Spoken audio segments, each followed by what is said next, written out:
What up, Space Fam? Goes in here from Anime Outro, back at it again to discuss the latest and craziest developments in the One Piece story. This chapter definitely had some big and very hype reveals, so make sure to stay tuned for this one. If you do enjoy seeing these One Piece videos and want to keep them coming, you know what to do. Channel the Pirate King within and smash that like button. Remember, smashing that like button is Pirate King energy and passing is Orochi energy, so choose wisely. If you haven't, make this the video you subscribe, and this is crucial. Hit that notification bell to turn on all notifications or you will miss future One Piece videos. That's just the way it works these days. And while you wait for the next chapter to drop, feel free to check out my big and growing One Piece playlist that includes videos on all the Yonko, warlords, admirals, and much more. Link to that is in the description. And now, without further ado, let's jump into it, spoilers and all. So this chapter is called The Tower, which will be so much more significant than I possibly imagined at first, but more on that in a bit. We continue back with the ultra hype moment of an all-star actually breaking a freaking sword off of Sanji's face/neck. We're again told that something's up with Sanji, and I think that's clear to everyone at this point. People are shocked to see it with good reason. This is such a big flex, all the more so because it involved him doing nothing while a blade went for his neck. It's made clear that Haki alone wouldn't explain this, and Queen recalls Judge talking about making humans more durable, accelerating their healing factor, and enhancing their physical strength. So it all checks out, but the last thing he mentions is what scares Sanji the most. He says all these benefits would be topped off with hearts of ice. Sanji fears that, and it's understandable because he wouldn't be him anymore.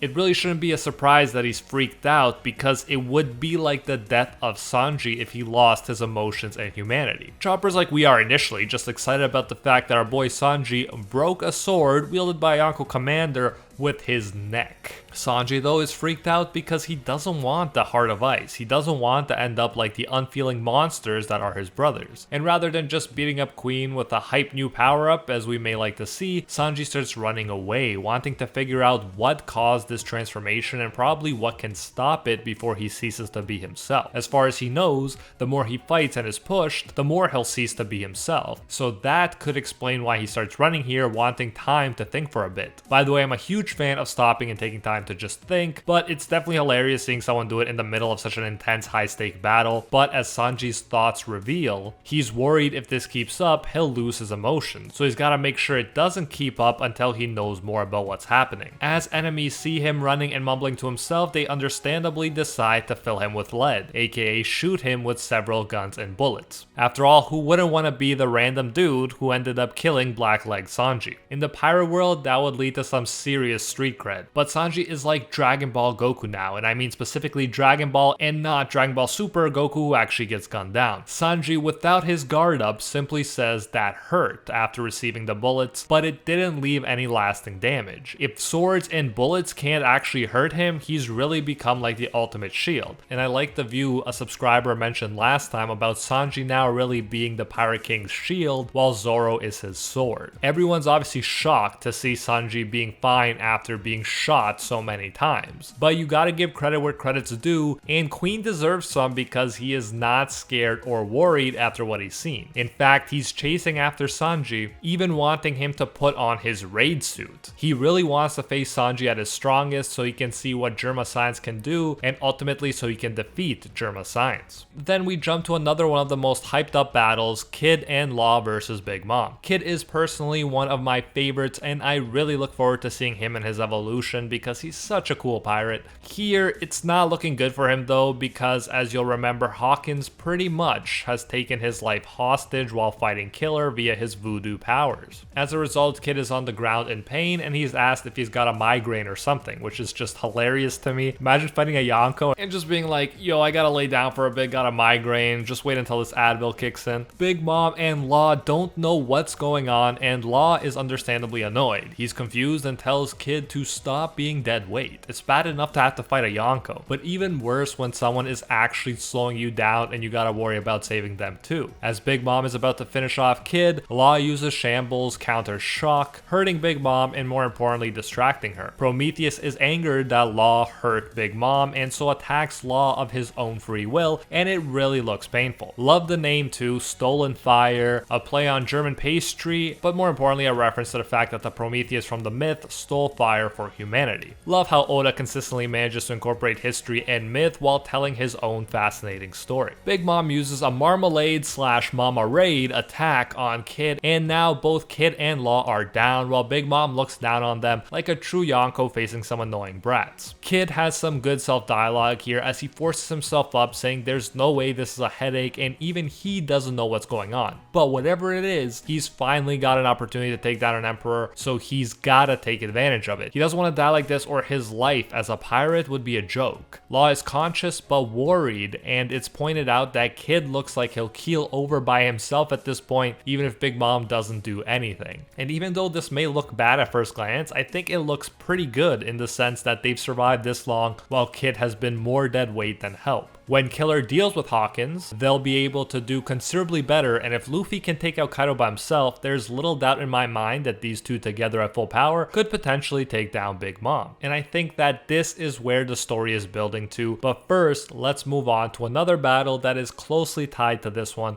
the battle of Hawkins versus Killer. And man, is it easy to hate Hawkins. Not only is this dude a coward, he's even getting in the way of those brave enough to actually try to take out the Yonko. Truly irritated by his behavior, but I guess that makes sense when we are talking about an antagonist. We see Hawkins smashing his head on a beam. While he's completely fine afterwards, all the trauma is going to Kid after all, which explains his so-called migraine. Meanwhile, because of the smile, Killer is laughing, and Hawkins even makes fun of him for it, saying he has the worst luck. You really feel for Killer, who is begging Hawkins to stop. He cares deeply about Kid. It's definitely one of the tightest bromances in the series. The crew wants to help Killer, but he tells them not to since he knows what it would mean. He's trying to find a way to win this because brute force would only kill his best friend and captain. Finally, he makes a very commendable and Zoro-like offer. He says release Kid and Hawkins can have his own life. Instead, Hawkins starts kicking Killer around. As if we needed more reasons to hate this guy, he's kicking a man when he's down in the literal and figurative sense. Furthermore, he insults Kid's dreams of beating a Yonko while getting in his way at the same time. Killer is annoyed and Hawkins teases him, saying he can cut him down whenever he feels like, knowing that it would result in his captain's death. Interestingly enough, Hawkins still wants Killer to surrender, and promises to even put in a good word with Kaido. It's almost like he wants to prove he isn't a coward compared to Killer's bravery. He wants his decision to be validated by getting someone as respectable and honorable as Killer to make it too. He tries using the reasoning that worked to convince him. He says that their side has no chance of winning the battle. The reason their dominion over the seas has lasted for so long is because the Yonko can't be beaten. The obvious problem with this line of reasoning is that nothing lasts forever. Even the Roman Empire fell, and before the Yonko there was the Pirate King, and before that the Rock's pirates. Things are in constant flux, and eventually Kaido and Big Mom will fall. It's just a matter of when. So assuming that things will always be like this and always acting according to that belief makes no sense. It's funny that after all this talk, Killer says that he sees through his wailing, that Hawkins regrets the path he chose. And I love this because it's anti-validation. It completely spits in the face of the validation that Hawkins was seeking for being a coward. It leaves Hawkins still feeling like a coward with no integrity, like a soulless puppet, which is pretty fitting. Killer goes on saying they fought through the impossible odds Hawkins foresaw and they're still here fighting, while Hawkins soiled his pants from fear and gave up on his dreams. Hawkins says they'll see who made the right decision when it's over, but again, he's just looking at the result. Arguably, even if they lose or die, I'd say Killer and the Straw Hats made the right decision, not betraying themselves just to keep their lives, which would be worthless then anyways. Killer says he doesn't want to have regrets either, so he'll try again. All or nothing, a very hype statement. You know something big is going to happen either way. He asks what happens if Hawkins takes damage that has nowhere else to go. He then cuts off the arm that Kid doesn't have, and Hawkins actually gets his arm cut off. He then reveals to Hawkins that Kid doesn't have a left arm and removes the final doll, leaving Hawkins with just his own life left to sacrifice. This was an absolutely great fight and such a good moment for Killer. He used his knowledge of his captain and friend along with Hawkins' arrogance to find a way to win in a seemingly impossible situation. Because of his powers, Hawkins dropped his guard and Killer took advantage of it splendidly. Hawkins then attacks, but Killer cuts the head of his giant straw man. Like a Yu-Gi-Oh player, Hawkins asks for the heart of the cards to work in his favor,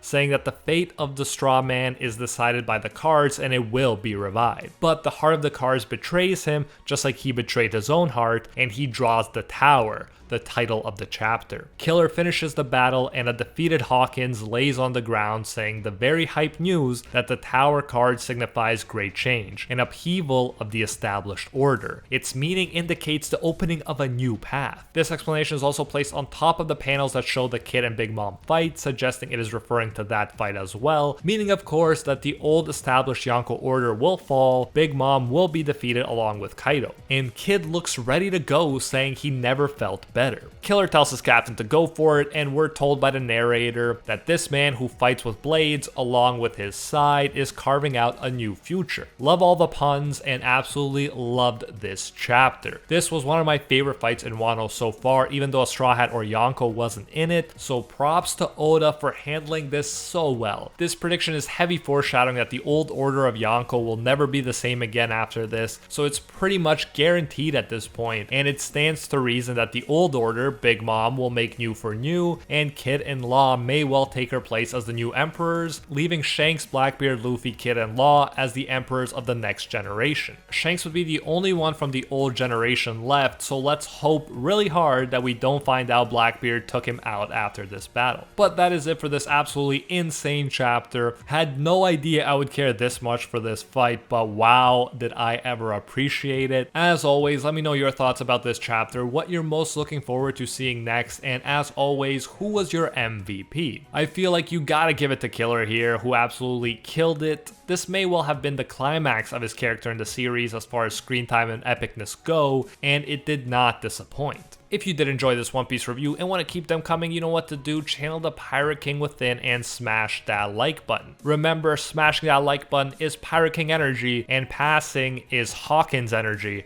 So choose wisely. If you haven't, make this the video you subscribe, and this is crucial. Hit that notification bell to turn on all notifications or you will miss future One Piece videos. That's just the way YouTube works these days. And while you wait for the next chapter to drop, feel free to check out my big and growing One Piece playlist. That includes videos on all the Yonko, Warlords, Admirals, and much more. Link to that is in the description. And I especially want to thank the patron squad over on Patreon and here on YouTube who help make videos like this one possible. First and foremost, I want to thank the patron of legend, the one acknowledged by Lord Dwigo himself, Alpha Sigma, and are the 1-tier patrons, the ones who stand atop all clans: Ingrata, Aljatal, Pate, Hefa, Hinokami and Water, the Toasted Chi, Corey McGowan, the Spike, Kaido might be a Gyarados, Dylan Isidore, Spidey Life Tanel, Tungsten Tarkus, Baked Buddhist, Cody Hebert, and Jeremy Cummings, and our Pro Hero tier patrons, the one and only Gilgamesh, the Red-Haired Raven, Steelers, Angel Cruz, Very Gucci, Alicia Actor, Bonnie Parks, Joanne Garcia, Fatboy Games, and Jessica Rabbit. Thank you all so much. If you also enjoy our work, you can support more of it by going over to patreon.com/animeuproar and becoming a patron today for as little as $1. If you do so, you'll get your name featured in future videos alongside these amazing people right here, and you'll get access to our private patron-only Discord where we talk about anime life and of course thank memes. So check out patreon.com/animeuproar, link in the description if you're interested. You can also join the YouTube channel by clicking that blue join button next to the subscribe button that you've hopefully already destroyed. So yeah, you can support more content either way. Whichever way you choose to support us, you'll get the same great benefits. Thanks again,